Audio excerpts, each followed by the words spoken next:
one of the things since writing the book, I have this idea in my head now: if you're not writing, you're not thinking. Yeah? That writing is such a, in everyday life and in your job and everything, it's such a fundamental way of trying to order your thoughts.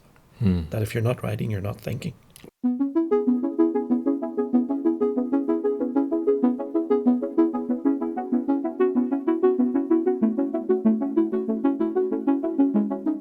When I started, it was kind of, I didn't know what I was going to be writing about. Okay. I didn't have this fully formed idea of, there's this minority of individuals who have these severe personality disorders who are responsible for most of the violence in the world, and I'm going to write a book about that. It wasn't like that at all. It was, so I started writing, the first draft took me about a year, and in the last chapter I had about exactly that, about personality disorders and the influence of those individuals on culture. Nowhere near as fully developed as it was in the final book. And then I sent this to a friend and asked him, after a year's writing, and he said, this is all great, but this is all just stuff that you're interested in. There's no narrative in it. But at that last chapter, that's what the book's about. Now you're going to have to write it all again. Okay. Yeah. So you're saying that writing was part of the research process as well? Absolutely. And was that in terms of, what you were consuming to fuel that? What were some of the, let's say, the sources that you were looking at? Everything. Yeah. It was also one of the reasons I wanted to write a book, regardless of whether this was, it was because I was reading so much. I read all the time, and I have done. But I was reading all this stuff, but there wasn't any order to it. So it was like, okay, I'm trying to put all this stuff together in some kind of story, some kind of narrative. But I didn't know what that narrative was. So part of the sort of impetus was, okay, just don't read all this stuff and let it all disappear. Just try putting this into a structure. So absolutely, so I was, all of the reading fed into, but then once, okay, I have to rewrite this. It's the last chapter is what this is going to be about. Then you start reading different things. But the writing is absolutely central to the research process. Yeah. And I, even more now since publishing the book, I'm doing a lot of writing. I haven't written another book, but I've written about 4 or 5 chapters for other books. I'm writing reviews of books and so on. I'm writing academic papers. All of that is absolutely a research process. And I love that part of it. Even, say you're writing a book review. Yeah, you read the book, and then you don't know what, you have a page and a half. You don't know what that's going to be. The writing process surprises you about what the output of that is going to be. And I love that. Absolutely love that.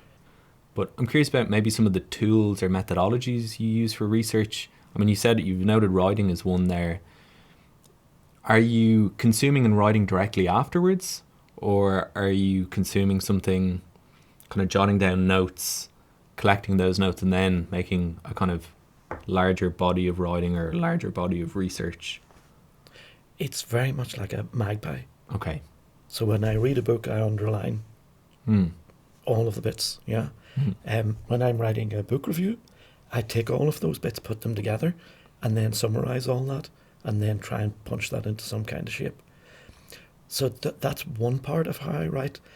The other part of how I write is a bit rarer, is where I just sit and write out of my own mind. On pen and paper? Or? Oh, absolutely, pen and paper. Okay. I don't like writing on a computer. And Disordered Minds was written in a cafe. Okay, which cafe? You got to tell us. Insomnia beside Jervis. Not Insomnia, Ian. It's Insomnia. You wrote that book in Insomnia? I wrote that. And you know why I wrote that book in Insomnia? Because Insomnia is inspiring. Because Insomnia has big, comfy chairs that you can sit in for hours. Okay. And there's nobody space bothers between you. them. Nobody bothers. You're not sitting right up against somebody else. Yeah. You can sit there and you can just, That's amazing.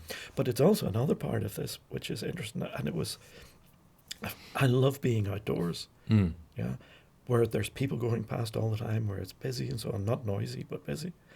So I love, and I think this is part of being part of a big family. Yeah, there were 11 of us in this fairly small house. There's always people around, And that's the kind of environment I can Focus. focus in. Yeah, like I would like to be around people, but I don't want to talk to them. Okay. You know, it's Yeah. like you want that buzz of people around, but you want the space to be able to just be by Okay. yourself. Yeah, that's See- much more creative than being at home and sitting by myself with nobody around. That's interesting because I suppose inherently it's quite an introverted practice research, or it can be, especially if you're doing it for your own body of work. Obviously, like you said, you send it off to peers and they review it. But, sitting with the actual, I suppose, material is an isolation in terms of, I suppose, your focus. But it's interesting to hear that it's actually the stimulation in the background, whether it's noise or just, people going by, that kind of is giving you the energy, I suppose, to investigate these things. And then you're allowing also, or inviting spontaneity into the research process by introducing writing as a tool. Yeah, I just find that so curious because everyone has their own methods, and I love that the magpie analogy. That's brilliant. Yeah. You're just kind of picking up the shiny pieces and kind of seeing where they lead you. Yeah. Can I mention one thing? Because this is also something, and I think this is something that I've been working at, but become more conscious of from writing the book. Yeah.